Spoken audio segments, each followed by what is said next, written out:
Welcome back to Design Huddle. On today's episode, we're going to be talking about the history of branding. Mustafa, you wrote an awesome article from Design Today. That's the name? That's the name of your blog. So yes, I I have that thing of buying domains as a pastime and not actually working on my website. So Domain squatters, the oldest trick in the book. Yeah, so it's like designtoday.info or mustafa.london or mustafa.im or fatty.co.uk or like so yeah. But the main one was like Design Today was like the one which I was running with, and the goal was to actually write about design articles on a regular basis. And I forgot to write that many. But on one occasion when I did write was the history of branding. And this is by far probably the most popular article I've ever written. It's been cited by multiple branding books. Or like marketeers have been writing about branding in particular. And so, yeah. And also it was inspired by a talk which I gave about this topic years back when I was working for a consultancy company about the history of branding. Because a lot of people are quite interested about this, and there's a lot of misconceptions about branding, like where people think it's like the Mad Men era is really what happened, but there's a lot of conveying things which happened simultaneously in different parts of the world that led to like this big explosion by the time of the 60s. So yeah, this is super cool. So we'll link the article. It's called Brand New: The History of Branding. But tell us some cool stories. Start from the top. Where did this all start? I mean, this is very commonly known. Like the word branding comes from the Norse brander, I think it's probably pronounced, and it basically means to burn. And the note is like basically cattle was branded, as in like burnt with insignias. Slaves were burnt with the insignias, and so the concept of branding as a thing was like, this is an ownership thing. So I own this. This is mine, and this is my insignia. And so you see that as the startings of like what logo is and branding of like the ownership of something. But then like insignias on rings, like in the old school where they're like kings or whatever or queens will put wax on a letter and then they'll brand it with their ring, and that's almost like their signature insignia. And so that it would know when it gets to the other kingdom far away, they'll see that this letter hasn't been tampered with, that this is actually a royal signet. So you see that kind of things existed, and like a royal household with like the arms, so the shield symbols that you get like ye olden. And so this idea of a logo brand, religious symbols, flags, this kind of sort of ownership or representation, almost like a prerequisite to like a passport, maybe a passport photo or something that says this is who I am, like a way to recognize this has existed from like 2000 BC, right? So this idea of insignias, symbols that represent something, and other people would have to interpret what that means. But really, we start seeing branding evolving in the 1800s. So the people think from the 60s, Mad Men, everyone knows that from the TV show and whatnot. But the first, again, so you have the insignias as one part of history, right? They sit over there. In the 1800s, you have these guys known as the pitchmen who would get special favors from the British royal family to get patents to sell stuff in the New World. So this is selling stuff in America. So if you knew like the king or the queen, and you would be able to say, yeah, I want to sell something. So pitchmen is where we get the term pitching. And pitchmen were basically oil snake salesmen, where they'll go in there to try to sell these amazing concoctions to like the New World, which was America, which often didn't really work. So like I think you see Coca-Cola and Pepsi, Coca-Cola was supposed to be a cure for headaches and to cure tiredness, because it had cocaine in it. So it kind of worked, but had a lot of side effects. And Pepsi was supposed to help cure like stomach upsets, because these were medicines. And there's that, I don't want to get into this because there's the politics of it. America's considered to be a very heavily medicated society. This may have been where it started, where people rely quite a lot on medication. Where compared, like Turkey's very similar as well in that respect. So this may have been like the early thing. So yeah, these people selling these things, sometimes really ridiculous. So on the actual article, there's like one says for toothache drops made from cocaine, and there's pictures of kids like foraging. So it's like it's cocaine tooth drops, which is like basically being shown like to kids.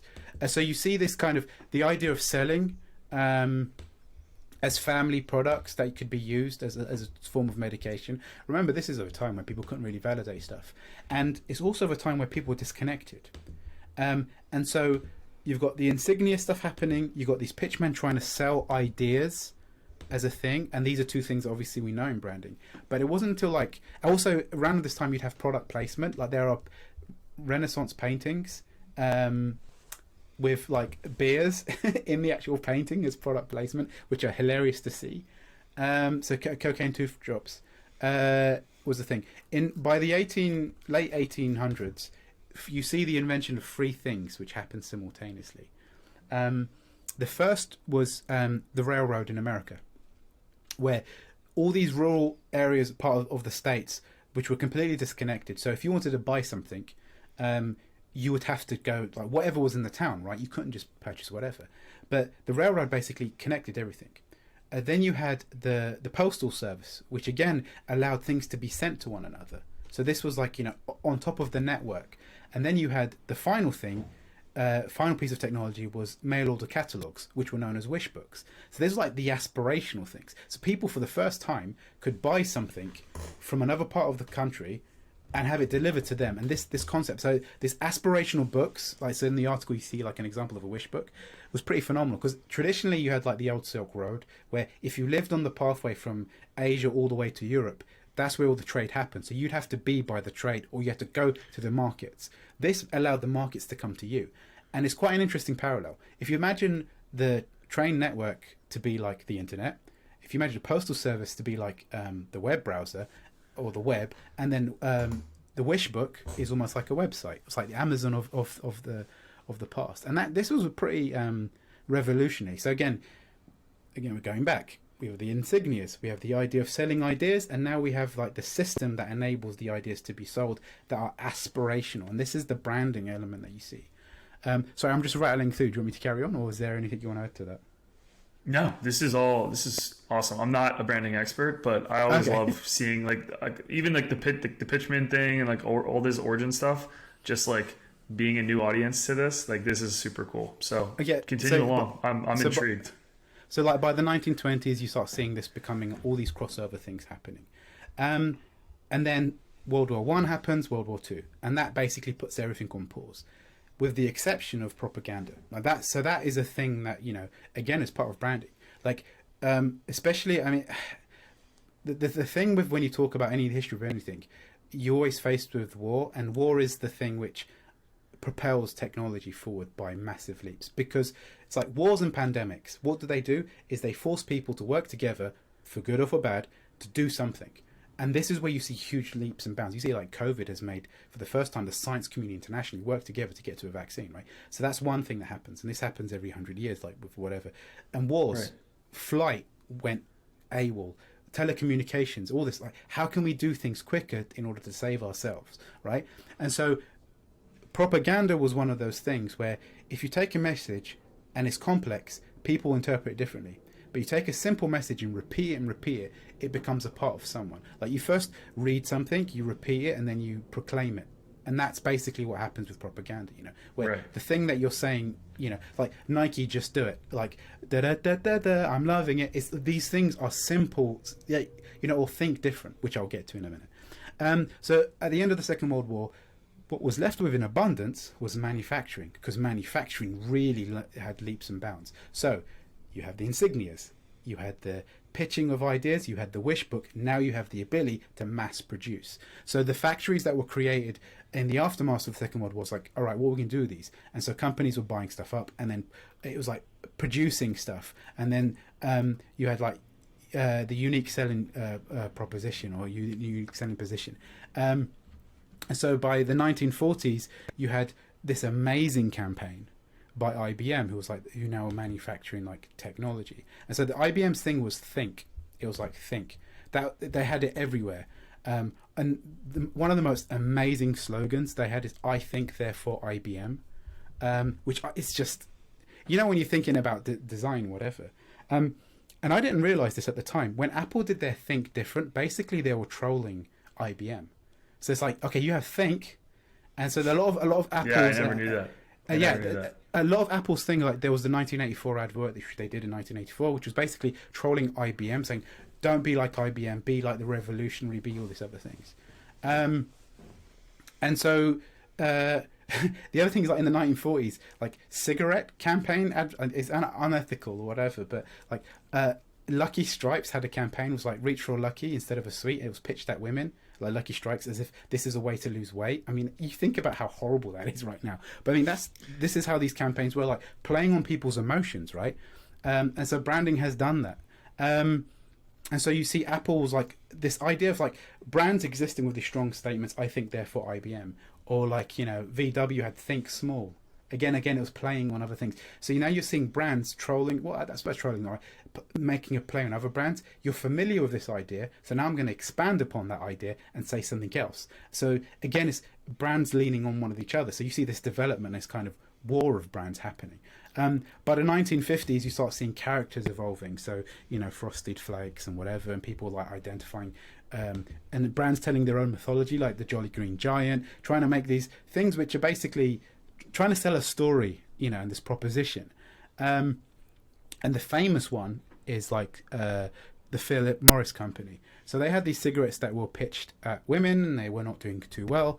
And so they thought, okay, why don't we pitch this at men? And they took a photograph of this cowboy and they put it on their billboard, and this became the Marlboro Man.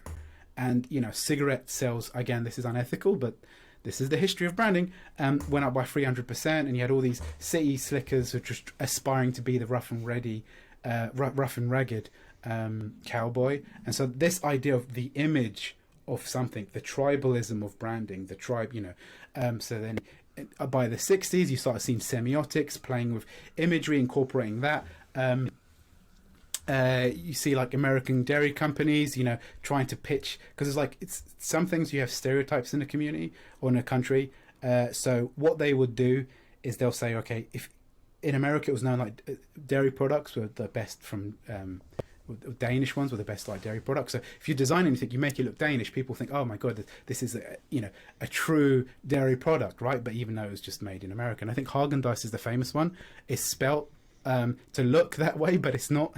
It's just made in Brooklyn, but it's actually designed to look foreign, because this had the Americans' perception of like dairy is like, if you make it look slightly foreign, that means it's quality when there isn't. So you see that kind of thing being sold. And then we hit the 1960s, and this is where we start seeing counterculture movement moving away. Mad Men by 1970s, and you start seeing product placement becoming a thing. So once you have these counterculture movements, especially like hip hop was a big one, you see like brands wanting to associate themselves with the musicians. So Run DMC with Adidas, and then later on I think Puma. And again, you know, it's like, how can we jump onto these things and make these tribes? So Harley Davidson was a huge tribe, right? People have this image of what Harley is, and you owning the bike is not just owning a motorbike, but it's about being a part of the brand.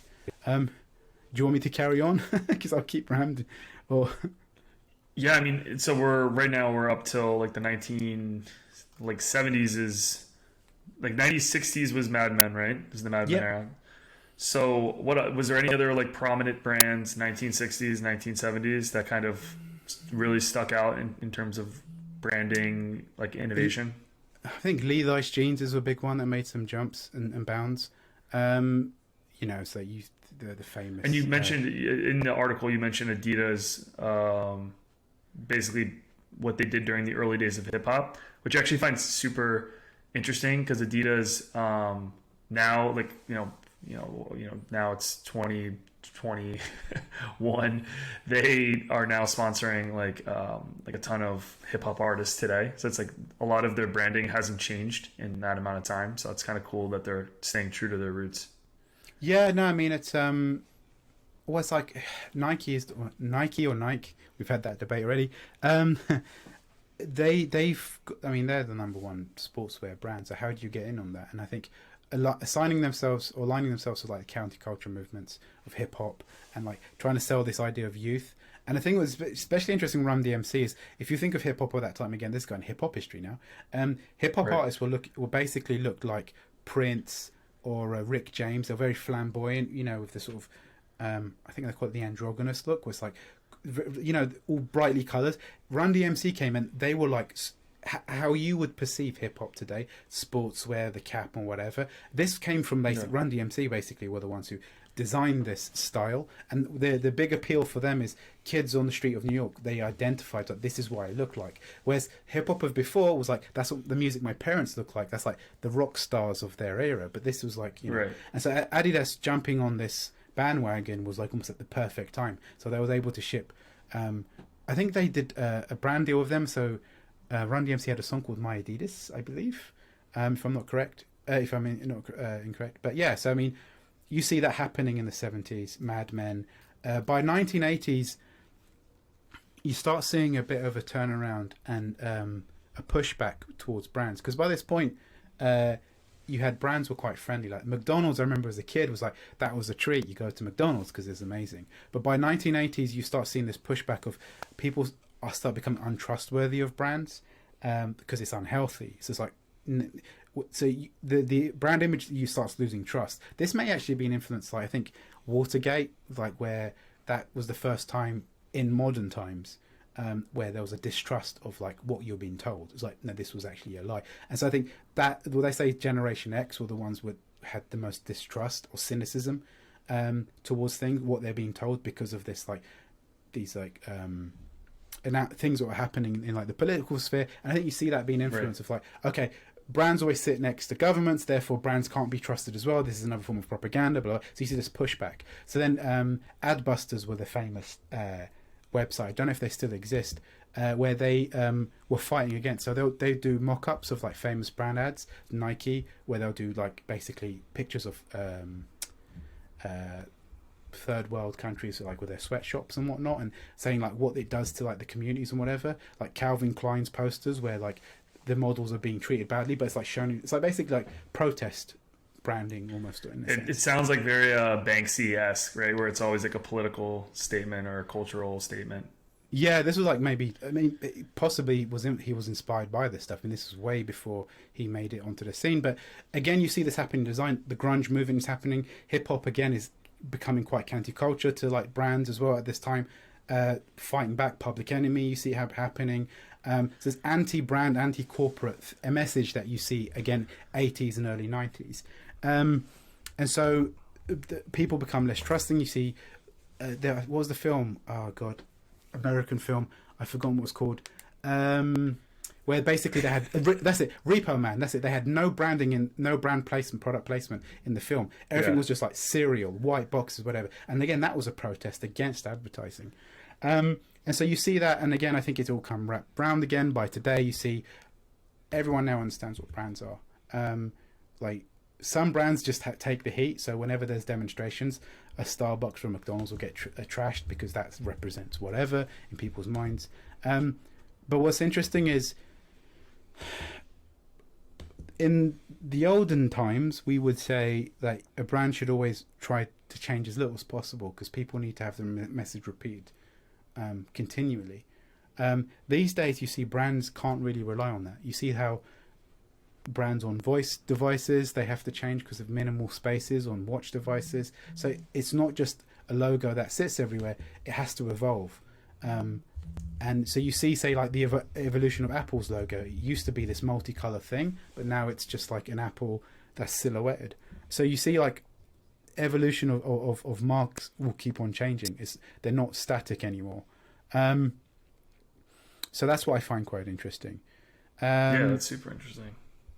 But yes, I mean, and then in the article I just talk about a cartoonist, H.M. Bateman, who once described in 1919, he had this hatred for like the modernism or postmodernism, Picasso and all that. He said, I'm not an admirer of people who draw like Picasso. I feel his influence has been a bad one, demoralizing and reducing the world to a farmyard.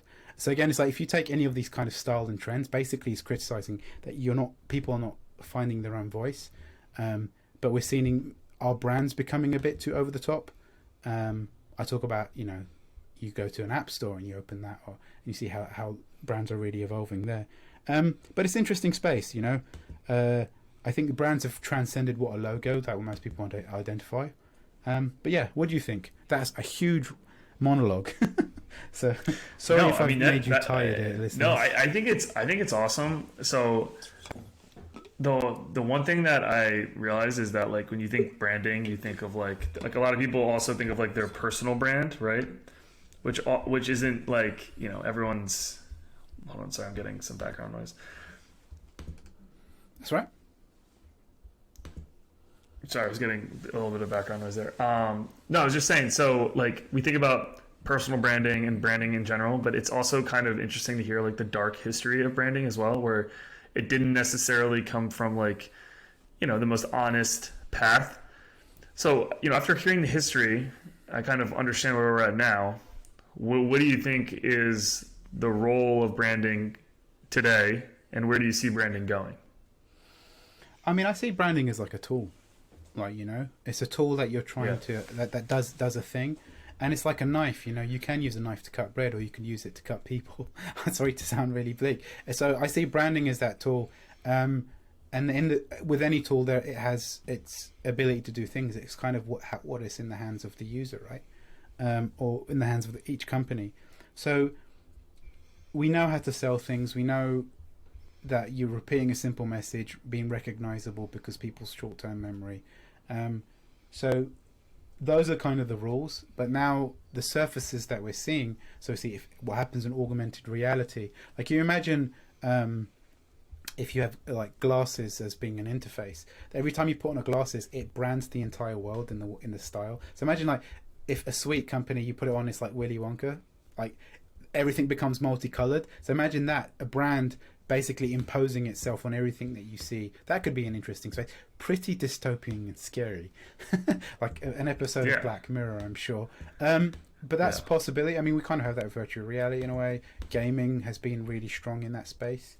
But yeah, I mean, the most successful brands are the ones which are simple, easy to remember. If you could give someone a pencil, they can draw it.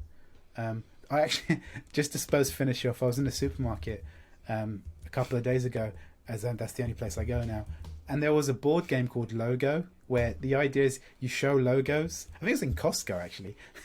And you have to you have to name the logo. Yeah, basically it's a board game for family fun, and you show a logo. So what logo is it? That's crazy that's where we've actually ended up. So maybe I should take a picture of that and say this is where all brands end up in the branding. Yeah. So the goal of every brand is to reach the zeitgeist so that they become a part of society. So Xerox becomes a synonym for photocopying, or in the UK, Hoover becomes a synonym for vacuum cleaner, or Coke becomes a synonym for pop. That's the goal of any brand once you enter the lexicon of a society. And so we'll see what happens next, you know, how we can evolve and change. But yeah, so that's my rant for today. Dude, no, that was brilliant. Give it up. Standing ovation. That was super cool. I learned a lot. I mean, like sometimes I just want to sit back and listen. That's part of the beauty of doing a podcast with someone that knows a lot more on different topics than me.